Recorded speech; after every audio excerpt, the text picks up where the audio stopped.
بسم اللہ الرحمن الرحیم۔ اس ویڈیو میں ہم کتاب جواہر البحار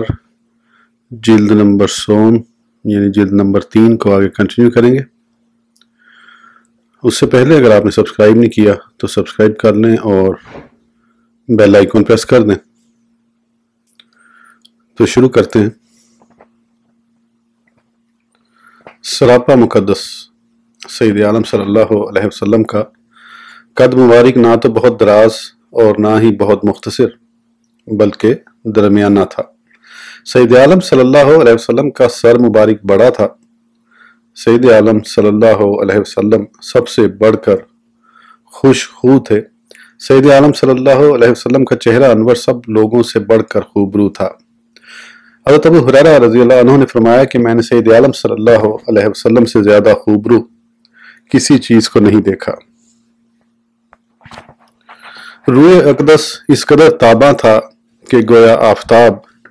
آپ صلی اللہ علیہ وسلم کے روئے اقدس میں گردش کر رہا ہے۔ بخاری شریف میں مروی حدیث شریف ہے کہ کسی نے حضرت براء رضی اللہ عنہ سے پوچھا، کیا سید عالم صلی اللہ علیہ وسلم کا چہرہ انور تلوار کی طرح چمکتا تھا؟ تو حضرت براء رضی اللہ تعالیٰ عنہ نے فرمایا، نہ بلکہ مہتاب کی مانند چمکتا تھا۔ اور مسلم شریف کی ایک روایت میں حضرت جابر بن سمرہ رضی اللہ عنہ سے حدیث مروی ہے کہ آپ سے ایک آدمی نے پوچھا، کیا سید عالم صلی اللہ علیہ وسلم کا چہرہ انور تلوار کی مانند تھا؟ تو حضرت جابر رضی اللہ عنہ نے فرمایا، نہ بلکہ چمک و نورانیت اور گلائی میں آفتاب و ماہتاب کی مانند تھا۔ اور بہت سے صحابہ کرام علیہم الرضوان نے سید عالم صلی اللہ علیہ وسلم کی اس طرح توصیف فرمائی ہے کہ سید عالم صلی اللہ علیہ وسلم کا روح تاباں چاند کی طرح تھا، چاند سے بھی بڑھ کر حسین تھا۔ اور سید عالم صلی اللہ علیہ وسلم کا روح انور 14ویں شب کی چاند کی مانند چمکتا تھا۔ اور چہرہ اقدس گویا ماہتاب کا ایک ٹکڑا تھا۔ اور بے انتہا صفائی میں آپ صلی اللہ علیہ وسلم کا روح منور گویا آئینہ تھا۔ اور گویا آپ صلی اللہ علیہ وسلم کا چہرہ انور آفتاب تھا، اور یوں محسوس ہوتا تھا جیسا کہ آفتاب آپ صلی اللہ علیہ وسلم کے روئے جہاں تاب میں گردش کر رہا ہے۔ اور جب تو آپ صلی اللہ علیہ وسلم کے روئے ایمان افزا پر نگاہ ڈالے گا تو تجھے یوں محسوس ہوگا گویا کہ آفتاب طلوع ہو رہا ہے۔ علاوہ بری اور بہت سے صحابہ کرام علیہم الرضوان اسی طرح کا اظہار خیال فرماتے رہتے تھے۔ اس بارے میں امام قسطلانی قدس سرہ، امام بخاری و امام مسلم رضی اللہ تعالیٰ عنہ وغیرہ سے تمام صحیح روایات ذکر فرمائی ہیں، اور سید عالم کے شمائل شریفہ پر بڑی لمبی چوڑی گفتگو فرمائی ہے۔ پھر امام قسطلانی قدس سرہ نے فرمائی ہے، جو شخص سید عالم صلی اللہ علیہ وسلم کی اس عمدہ تدبیر پر غور کرے گا جو آپ صلی اللہ علیہ وسلم نے ان بھٹکے ہوئے وحشی صفت، اجنبی اور نفرت انگیز طبیعت کے مالک عربوں کے لیے فرمائی تھی، کہ آپ صلی اللہ علیہ وسلم نے ان کی سختیوں کو جھیلا اور ان کی اذیت ناکیوں پر صبر کیا، اور پھر ان سے ایسی حکمت عملی اختیار فرمائی کہ ازاں بعد وہ سبھی کے سبھی آپ صلی اللہ علیہ وسلم کے مطیع ہو گئے۔ اور پھر نہ صرف یہ کہ وہ آپ صلی اللہ علیہ وسلم کے حلقہ بگوش ہی بن گئے، بلکہ انہوں نے آپ صلی اللہ علیہ وسلم کی حمایت میں اپنے اہل و عیال اور اپنے آباء و اجداد سے پوری طرح لڑائی بھی مول لے لی، اور انہوں نے آپ صلی اللہ علیہ وسلم کو اپنے آپ پر ترجیح دی، اور آپ کی محبت رضا میں اپنے ملک و وطن اور اپنے احباب تک کو خیر آباد کہہ دیا۔ واضح ہے کہ سید عالم صلی اللہ علیہ وسلم سے ایسی باصلاحیت تدابیر کا وقوع پذیر ہونا سراسر اعجاز ہے، کیونکہ حکومت و سیاست کا نہ تو آپ صلی اللہ علیہ وسلم کو کوئی سابقہ تجربہ تھا، اور نہ ہی آپ صلی اللہ علیہ وسلم نے گزشتہ لوگوں کی سیرت کا کبھی کسی کتاب میں مطالعہ فرمایا تھا۔ تو اس سے معلوم و محقق ہو جائے گا کہ سب جہاں والوں سے بڑھ کر عقل مند ذات گرامی سید عالم صلی اللہ علیہ وسلم ہے۔ اور جب یہ معلوم ہو گیا کہ سید عالم صلی اللہ علیہ وسلم کی عقل شریف تمام عقول سے وسیع تر ہے، تو پھر یہ امر بھی لا محالہ خود بخود ثابت ہو گیا کہ آپ صلی اللہ علیہ وسلم کے اخلاق کریمانہ بھی اتنے ہی وسیع ہیں کہ جس میں کسی قسم کی تنگی کی کوئی گنجائش نہیں ہے۔ سید عالم صلی اللہ علیہ وسلم کے خلق عظیم کی وسعت کا اسی سے اندازہ ہو سکتا ہے کہ آپ صلی اللہ علیہ وسلم کا انتقام کی قدرت رکھنے کے باوجود حلم و بردباری سے کام لینا اور ایذا پہنچنے پر صبر و تحمل کو اختیار فرمانا۔ سید عالم صلی اللہ علیہ وسلم کے حلم و عقل اور قوت برداشت کا تیرے لیے یہی ایک سبق کافی ہے کہ سید عالم صلی اللہ علیہ وسلم سے لڑنے بھڑنے والے کافروں نے آپ صلی اللہ علیہ وسلم کو زبردست تکالیف پہنچائیں کہ آپ صلی اللہ علیہ وسلم کے دندان مبارک شہید کیے گئے، اور غزوہ احد میں آپ صلی اللہ علیہ وسلم کا روئے تاباں اتنا مجروح کر دیا کہ خون مبارک چہرہ انور سے ٹپکنے لگا۔ یہی وجہ تھی جس کی بنا پر صحابہ کرام علیہم الرضوان کو یہ بات سخت ناگوار گزری اور سبھی بیک زباں بولے، یا رسول اللہ صلی اللہ علیہ وسلم، کاش ان پر دعائے بد ہی فرما دیتے، مگر آپ صلی اللہ علیہ وسلم نے فرمایا، میری بعثت کا مقصد کوئی لاند کرنا یا بد دعا دینا نہیں ہے، بلکہ میں تو سراپا رحمت اور دائی اللہ بن کر مبعوث ہوا ہوں۔ پھر آپ صلی اللہ علیہ وسلم نے فرمایا، الہی میری قوم کو ہدایت دے اور میری قوم سے درگزر فرما کیونکہ یہ جاہل ہیں۔ صحت رسالت پر دلائل و براہین۔ نیز امام قسطلانی قدس سرہ کے فرمودہ جواہر سے مواسب کے چوتھے مقصد میں ان کا یہ فرمان ہے، معلوم رہے کہ ہمارے نبی کریم محمد مصطفیٰ صلی اللہ علیہ وسلم کی نبوت پر دلائل کثیرہ شاہد ہیں، اور آپ صلی اللہ علیہ وسلم کے معجزات کے ظہور پر اخبار مشہورہ موجود ہیں۔ سید عالم صلی اللہ علیہ وسلم کی نبوت کے کچھ دلائل وہ ہیں جو آپ صلی اللہ علیہ وسلم کے ذکر پاک اور آپ صلی اللہ علیہ وسلم کی نعت شریف اور اسی طرح عرب شریف میں آپ صلی اللہ علیہ وسلم کے مبعوث ہونے کی بابت تورات شریف و انجیل مقدس اور دوسری کتب سماویہ میں پائے جاتے ہیں، اور یوں ہی یوم ولادت اور یوم بعثت کے وقت امور عجیبہ و غریبہ جو سبھی کے سبھی خارق عادت تھے کا ظاہر ہونا، مثلاً آثار کفر کا مٹنا، عربوں کے شیون اور چیم گوئیاں وغیرہ کا واضح ہونا، اور اصحاب فیل اور ان کا ذلیل و خوار ہونا، اور اسی طرح آتش کدہ فارس کا بجھ جانا، ایوان کسرہ کے کنگروں کا گر پڑنا، دریائے ساوا کے پانی کا خشک ہو جانا اور مبزان کا خواب دیکھنا دلائل نبوت سے ہے۔ اور اسی طرح سید عالم صلی اللہ علیہ وسلم کے اوصاف و کمالات کی بابت غائبانہ طور پر نداؤں کا سنا جانا اور پوجے جانے والے بتوں کا سرنگو ہونا اور ان کا اپنی اپنی جگہ سے بغیر کسی کی مداخلت کے اوندے منہ گر پڑنا، علاوہ بنی سید عالم صلی اللہ علیہ وسلم کی حقانیت نبوت کی بابت آپ صلی اللہ علیہ وسلم کے ایام ولادت اور دوران پرورش اور اس کے بعد آپ صلی اللہ علیہ وسلم کے منصب نبوت پر فائز ہونے تک جو خوار کے عادات امور عجیبہ ظہور پذیر ہوئے، وہ سبھی کے سبھی احادیث مشہورہ میں منقول و مروی ہیں۔ حالانکہ سید عالم صلی اللہ علیہ وسلم کے پاس مال و دولت وغیرہ کا کوئی ایسا ذریعہ نہ تھا کہ جس کی طمع میں لوگوں کے دل ادھر کو کھنچتے چلے جاتے، اور نہ ہی کوئی ایسی قوت تھی کہ جس کی بدولت لوگوں کو مطیع و منقاد بنایا جا سکتا، اور جس دین کو آپ صلی اللہ علیہ وسلم نے ظاہر فرمایا اور جس کی طرف آپ صلی اللہ علیہ وسلم نے ان کو دعوت دی، اس کو غالب کرنے کے لیے آپ صلی اللہ علیہ وسلم کے پاس نہ ہی تو کوئی لاؤ لشکر تھا اور نہ ہی مال و زر۔ بعثت کے وقت عربوں کی حالت، جبکہ عربوں کی اخلاقی پستی کا یہ عالم تھا کہ وہ لوگ سب کے سب تعظیم ازلام یعنی جاہلی زمانے کی رسوم عادات اور تعبد ازام بت پرستی پر متفق تھے، اور جاہلی عصبیت و حمیت طبیعت میں راسخ تھی، اور باہمی عداوت و سرکشی اور خون ریزی و ڈاکہ میں منہمک تھے، اور امر خیر میں اتفاق ناپید تھا، اور اپنے گھٹیا افعال میں عاقبت کی طرف نظر ڈالتے ہی تھے۔ نہ تو انہیں کسی عذاب و سزا کا خوف تھا اور نہ ہی کسی ملامت و پشیمانی کا ڈر۔ ایسے حالات میں ایسے لوگوں کے احوال و افعال کی مسئلہ کائنات صلی اللہ علیہ وسلم نے اصلاح فرمائی اور ان کے دلوں میں باہمی محبت و الفت کی لہر دوڑا کر انہیں ایک کلمے پر اکٹھا فرما دیا، یہاں تک کہ ان کی آرا متفق اور ان کے قلوب مجمع ہو گئے،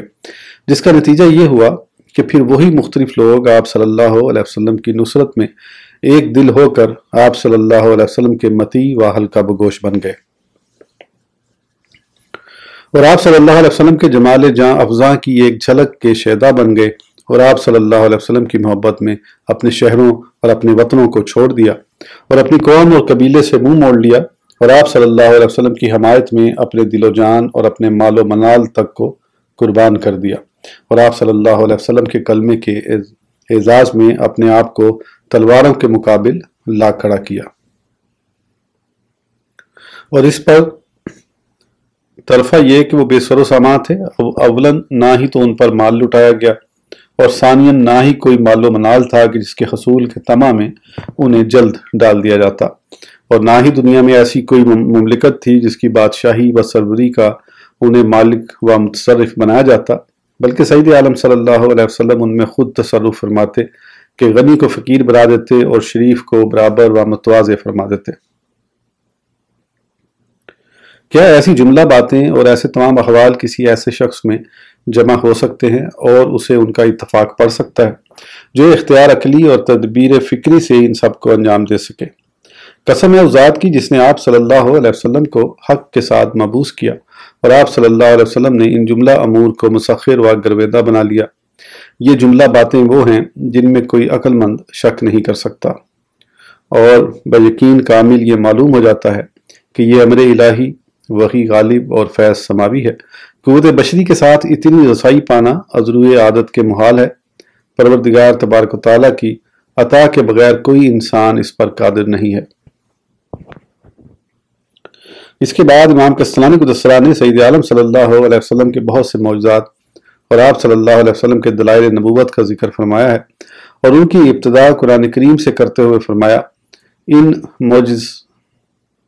معجزات میں سے ایک قرآن کریم ہے جس کے اعجاز پر سید عالم صلی اللہ علیہ وسلم نے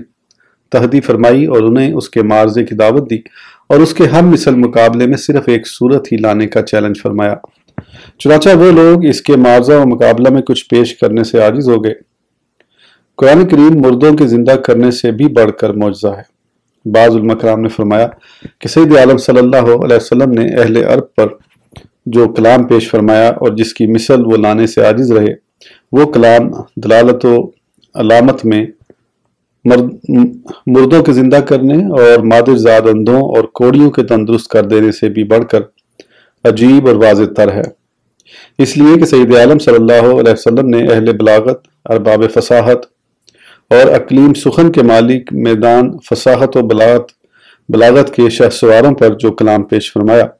وہ مطلب و مفہوم اور لفظ و معنی کے لحاظ سے ان کا جانا پہچانا تھا۔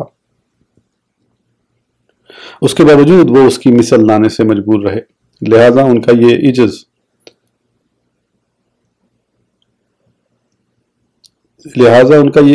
اس سے کہیں اچنبا ہے جس نے حضرت مسیح علیہ السلام کو مردے زندہ کرتے ہوئے دیکھا ہے، کیونکہ وہ ان باتوں کے خواہش مند نہ تھے اور نہ دیکھنے والوں کے لیے اس میں کوئی چیلنج تھا، اور نہ ہی اس تک پہنچنے کا انہیں کوئی علم تھا، جبکہ کلام فصیح اور خطابت و بلاغت قریش کا اپنا فن تھا، اور اس میں وہ غلبہ و مقابلے کے خواہاں تھے، اور اس ہنر میں وہ لمن الملک اليوم کا نعرہ بجا رہے تھے۔ بس اس میں ان کا عاجز رہ جانا اس لیے تھا تاکہ ان کا یہ عجز سید عالم صلی اللہ علیہ وسلم کی صحت، رسالت اور نبوت پر ایک علامت بن جائے، اور ان کا مقابلے میں نہ آنا یہ سید عالم صلی اللہ علیہ وسلم کی صحت رسالت پر قاطع حجت اور واضح برہان ہے۔ سید عالم صلی اللہ علیہ وسلم علی الاطلاق ساری مخلوق سے زیادہ دانا ہیں۔ علامہ امام ابو سلیمان خطابی قدس سرہ نے فرمایا کہ حضور سید عالم صلی اللہ علیہ وسلم اپنے زمانے کے لوگوں میں سب سے زیادہ دانا تھے، یہی نہیں بلکہ آپ صلی اللہ علیہ وسلم قطعی طور پر علی الاطلاق اللہ جل مجدہ کی ساری مخلوق سے زیادہ عقل مند تھے۔ وہ لوگ اس کی مثل لا ہی نہ سکتے تھے، کیونکہ سید عالم صلی اللہ علیہ وسلم نے اپنے پروردگار جل مجدہ کی طرف سے خبر دیتے ہوئے ختمی اور قطعی تحدی فرماتے ہوئے فرمایا، پھر اگر نہ لا سکو اور ہم فرمائے دیتے ہیں کہ ہرگز نہ لا سکو گے۔ لہذا اگر سید عالم صلی اللہ علیہ وسلم کا علم ایسا نہ ہوتا بائیں طور پر کہ یہ اللہ جل مجدہ دانائے غیوب کی طرف سے ہے، تب بھی آپ صلی اللہ علیہ وسلم کی اس خبر دینے میں یہ خلاف واقع نہ ہوتا بلکہ یہ خبر دینا واقعی اور نفس الامری ہوتا،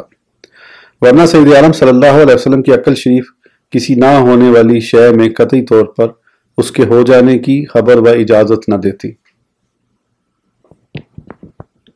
اس کے بعد امام کستلانی قدس سرہ نے فرمایا، اس میدان میں یہ جو کچھ کہا گیا ہے یہ نہ صرف اکمل و احسن ہے بلکہ نہایت عجیب تر و واضح ترین ہے، کیونکہ سید عالم صلی اللہ علیہ وسلم نے ان کے معارضے میں سامنے آنے سے پہلے ہی ان کے عجز کا اعلان فرما دیا اور ساتھ ہی ساتھ بلاغت میں بھی ان کے قاصر رہنے کا حتمی اور آخری چیلنج برقرار رکھا، حتیٰ کہ انہیں علی رویس الاشہاد للکارا، مگر ان میں سے ایسا کوئی بھی نہ تھا جو باوجود وافر دوائی اور باہمی کوشش کے معارضے کے میدان میں اترا۔ چنانچہ اللہ تعالیٰ نے علیم و خبیر نے ان کے عجز کی خبر دیتے ہوئے فرمایا،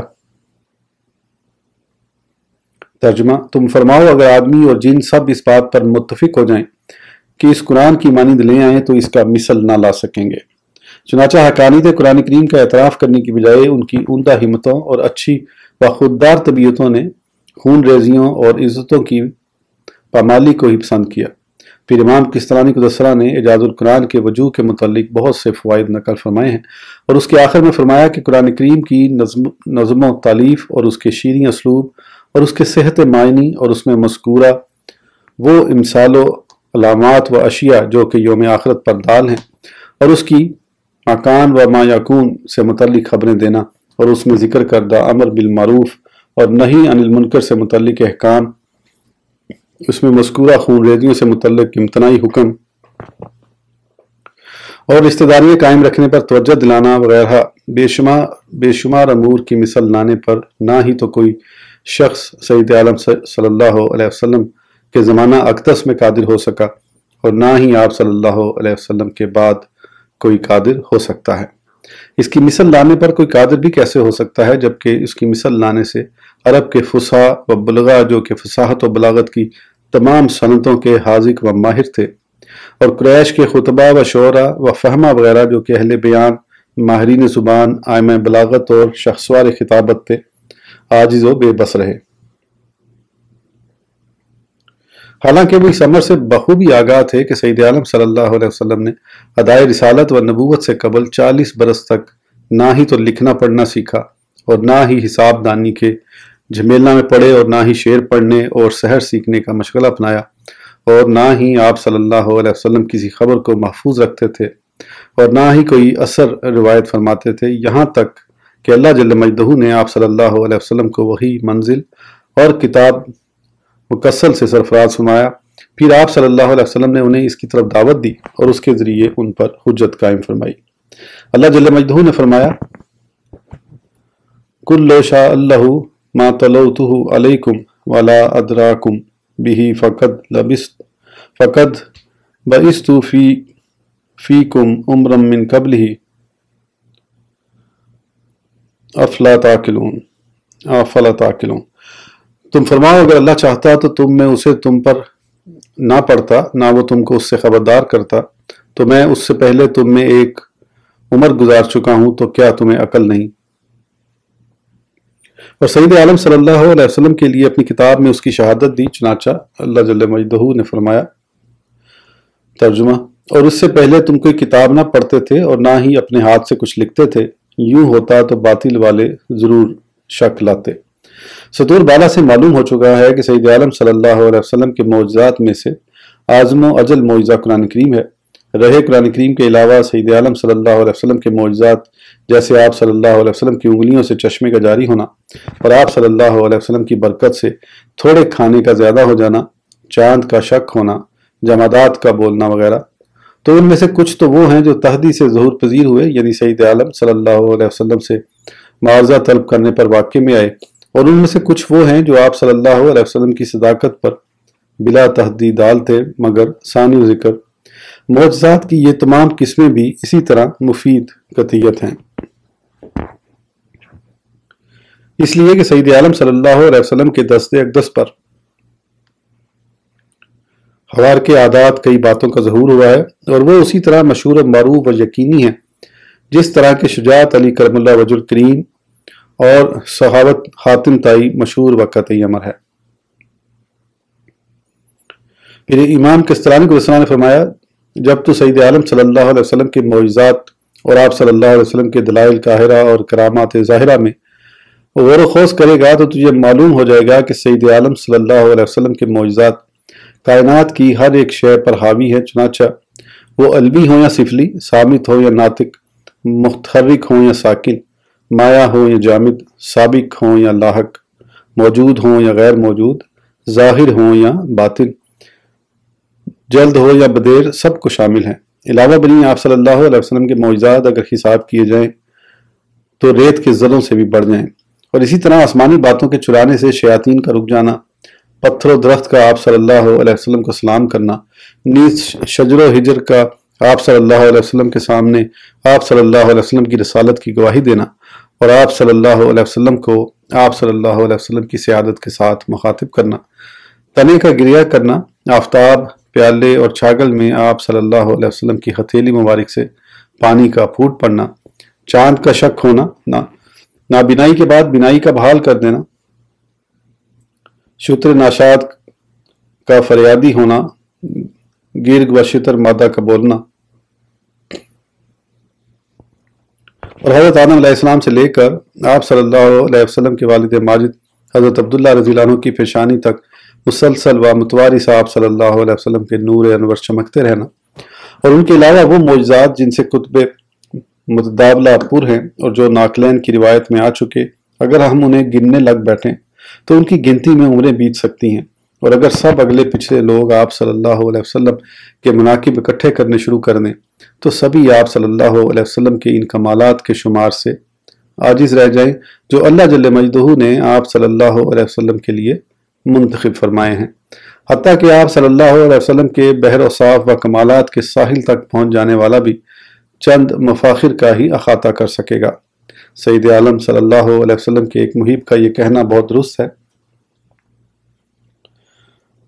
اور حضور پر نور صلی اللہ علیہ وسلم کے وصف کے متعدد مختلف فنون اور بے شمار خوبیاں بیان کرنے والے پر زمانہ ختم ہو جائے گا، لیکن حضور پر نور میں ایسی صفات ہیں کہ جو ابھی تک بیان کرنا باقی ہیں، اور سید عالم صلی اللہ علیہ وسلم کی شان اقدس میں یوں کہنا بالکل بجا ہے، حضور پر نور کی مجدد عظمت کو کسی شخص نے نہیں پایا، اگر کسی نے اس کی جھلک بھی پائی ہے تو یہ اس سے بڑھ کر اور عظیم ترین ہے، اور نہ ہی ہدایت یافتہ لوگ حضور پر نور کی کما حقہ مدح کر سکے، اگر انہوں نے انتہائی حذق و ذہانت سے بھی کام لیا تو حضور کے خصائل و مناقب اس سے بھی بڑھ کر ہیں۔ امام العارفین سیدی محمد وفا قدسرہ کے اس ارشاد گرامی پر ان کے لیے خیر کثیر ہے، تم جو چاہو حضور پر نور کی صفت و نعت میں کہو، کیونکہ تم اس طرح سچ کہو گے، کیونکہ یہ محبت کا تقاضا اور محاسن اس کے شاہد ہیں۔ اور امام ادیب شرف الدین بصیری قدسرہ نے تو نہایت ہی بدیع اور عمدہ تخیل پیش فرمایا ہے، جبکہ امام موصوف نے فرمایا وہ بات چھوڑ دو جو عیسائی اپنے نبی حضرت عیسیٰ علیہ السلام کے بارے میں دعویٰ دار ہیں، یعنی سید عالم صلی اللہ علیہ وسلم میں شان الوحیت ماننا اور اس کے سوا آپ صلی اللہ علیہ وسلم کی بابت جو چاہو فیصلہ کرو اور جو چاہو حکم لگاؤ۔ سید عالم صلی اللہ علیہ وسلم کی ذات گرامی کی طرف اور آپ صلی اللہ علیہ وسلم کی قدر عالی کی جانب جو شرف و عظمت چاہو منسوب کرو، کیونکہ رسول اللہ صلی اللہ علیہ وسلم کی بزرگی کی ایسی کوئی حد ہے ہی نہیں کہ جس کو کوئی فصیح البیان شخص ظاہر کر سکے۔ مطالب اشعار کا خلاصہ، مقصد یہ کہ سید عالم صلی اللہ علیہ وسلم کی غایت درجہ تعریف کرنے والے جس قدر بھی چاہیں تعریف کریں، مگر آپ صلی اللہ علیہ وسلم کے غیر محدود فضل و شرف تک ان کی رسائی نہیں ہو سکتی۔ چنانچہ بیان کیا گیا ہے کہ حضرت شیخ المشائخ عمر بن فارض رضی اللہ تعالیٰ عنہ کو خواب میں دیکھا تو آپ رحمۃ اللہ تعالیٰ سے دریافت کیا گیا کہ جناب آپ نے سید عالم صلی اللہ علیہ وسلم کی بطریق نظم تعریف و توصیف کیوں نہ فرمائی؟ تو آپ رضی اللہ عنہ نے فرمایا میرے نزدیک حضور پر نور صلی اللہ علیہ وسلم کی مدح و توصیف جس قدر بھی کی جائے وہ کم اور معمولی ہے، خواہ واصف اور مدح کرنے والے انتہائی مبالغہ اور بکثرت مدح کرے۔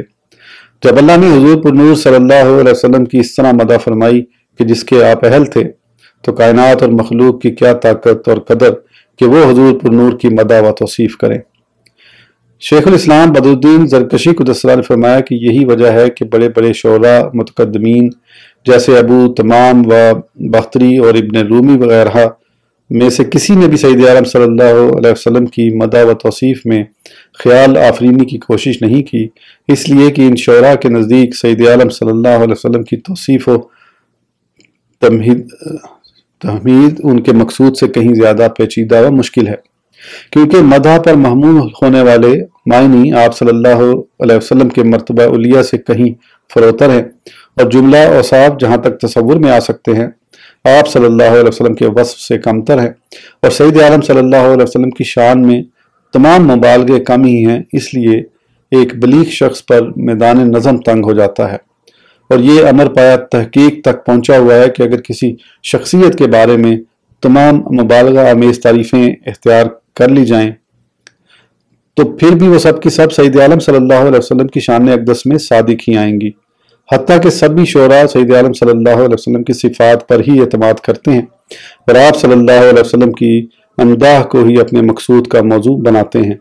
اس کے بعد امام کستلانی قدس السلام نے سید عالم صلی اللہ علیہ وسلم کی بہت سے معجزات پر کلام فرمایا ہے۔ آج کی ویڈیو کے لیے اتنا ہی، پھر انشاءاللہ اگلی ویڈیو میں آگے کنٹینیو کریں گے۔ اس وقت تک کے لیے اجازت دیجیے، سبسکرائب کرنا نہ بھولیں۔ اللہ حافظ۔